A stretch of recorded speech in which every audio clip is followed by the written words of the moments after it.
Scythe by Neil Schusterman. Part 5. Scythehood. Journal entry. Scythe, Rand, and Chomsky have these morbid conversations. They're twisted, and the first to admit it, but I guess that's part of their charm. Today, they were talking about the method they might use to self-glean one day. Noam said he would climb to the top of an active volcano and, surrounded by a grand ceremony, hurl himself into the lava. Ayn said she would scuba dive to the Great Barrier Reef until she either ran out of air or got eaten by a great white. They wanted me to join in their game and tell them how I'd want to go. Call me boring, but I didn't want to play. Why talk about self-gleaning when it should be the furthest thing from our minds? It's our job to end other people's lives, not our own, and I intend to be doing it well into my thousands. From the Gleaning Journal of H.S. Volta. Chapter 37. Shaking the Tree. A tragedy! A terrible tragedy! Highblade Xenocrates sat on a plush sofa in the grandiose mansion that had, until just 2 days ago, been occupied by the late Scythe Goddard. Now he faced the apprentice, who seemed much too calm for a young man who had been through such an ordeal. Rest assured that any use of fire by any mid-American scythe will be banned in conclave tomorrow, he said.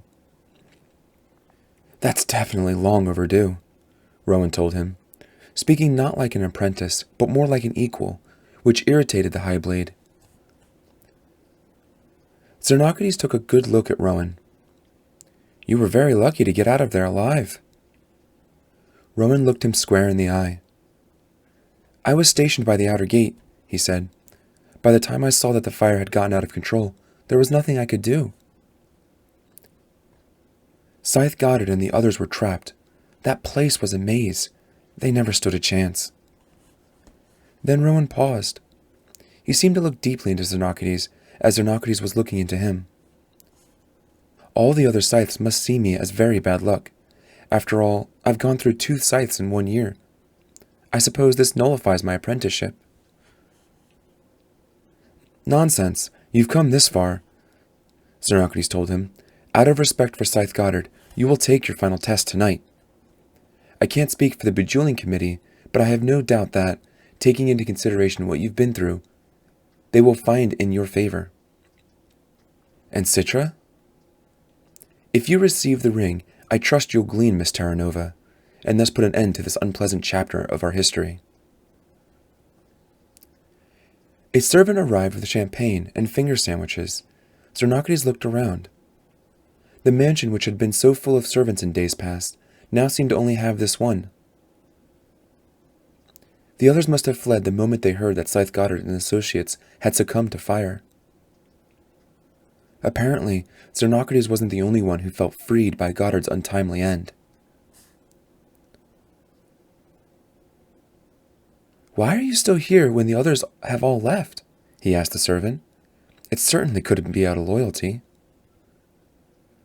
It was Rowan who answered him. Actually, this estate belongs to him. Yes, said the man, but I'll be putting it up for sale. My family and I couldn't imagine living here anymore. He put a champagne flute into Xenocrates' hand. But I'm always happy to serve a Highblade.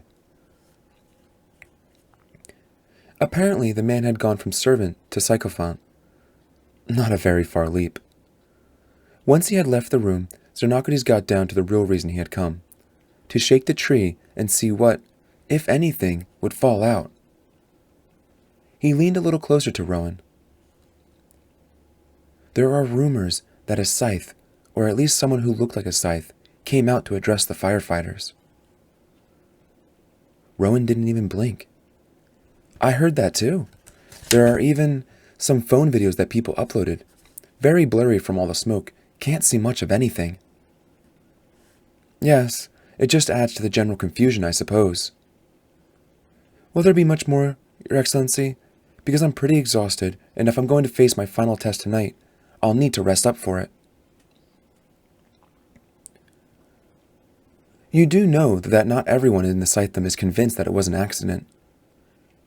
We've had to begin an investigation just to be sure. Makes sense, said Rowan. So far, we've been able to identify Scythe Volta and Scythe Chomsky by their rings, and the gems from their robes, which were around their remains. Rubies for Chomsky, citrines for Volta. As for Scythe Rand, we're fairly certain she's in the debris beneath the huge turning fork that had fallen through the chapel roof. Makes sense, Rowan said again. But finding Scythe Goddard has proven to be a challenge. Of course, there were so many Tonas gleaned in the chapel before the fire got out of control. It's quite an ordeal trying to come up with any positive identification. One would assume that, like the others, Scythe Goddard's remains would be surrounded by small diamonds, and the larger jewel of his scythe's ring, even if the setting melted. Makes sense, Rowan said for the third time. What doesn't make sense is that the skeleton we think is his doesn't have any of those things, said Xenocrates, and it also has no skull. That's weird, said Rowan. Well, I'm sure it must be there somewhere. One would think. Maybe they need to look a little harder. Just then, Xenocrates noticed the girl standing at the threshold of the room, lingering there, not sure whether to enter or walk away. Xenocrates couldn't be sure how much she had heard, or even if she had mattered. Esme, said Rowan, come in. You remember His Excellency, Highblade Xenocrates, don't you? Yeah, she said. He jumped in the pool. It was funny. Xenocrates shifted uncomfortably at the mention of the ordeal.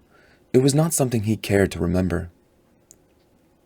I've made arrangements for Esme to be returned to her mother, Rowan said. But maybe you'd like to take her there yourself? Me? Said Xenocrates, feigning indifference. Why would I want to? Because you care about people, Rowan said with a well-timed wink. Some more than others. As the High Blade regarded the daughter that he could never publicly or even privately acknowledge, he melted just the tiniest bit. The boy had planned this, hadn't he? This Rowan Damish was a sly one, an admirable trait when properly directed. Perhaps Rowan warranted more attention than the High Blade had given him in the past. Esme waited to see what would happen, and Xenocrates finally offered her a warm smile. It would be my pleasure to take you home, Esme. With that, Xenocrates rose to leave, but he couldn't go just yet. There was still one more thing he had to do, one more decision that was in his power to make. He turned back to Rowan. Perhaps I should use my influence to call off the investigation, he said. Out of respect for our fallen comrades, let their memory be untainted by clumsy forensics that might cast aspersions on their legacy. Let the dead be dead, agreed Rowan. And so an unspoken agreement was reached. The High Blade would cease shaking the tree, and Rowan would keep the High Blade's secret safe. If you need a place to stay once leaving here, Rowan, please know that my door is always open for you. Thank you, Your Excellency. No, thank you, Rowan. Then the High Blade took Esme's hand and left to return her home. Journal entry.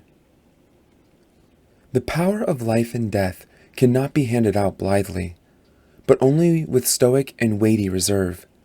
Ascension to scythehood should by no means be easy. We who have established the scythedom have faced our own struggles in the process, and we must ensure that all those who join us in our mission face a trial that is not only instructive, but transformative. Scythehood is humanity's highest calling, and to achieve it should cut one's soul to the very core, so that no scythe will ever forget the cost of the ring that they bear. Of course, to those on the outside, our rites of passage might seem unthinkably cruel, which is why it must forever remain a secret sacrament. From the Gleaning Journal of H.S. Prometheus, the First World Supreme Blade.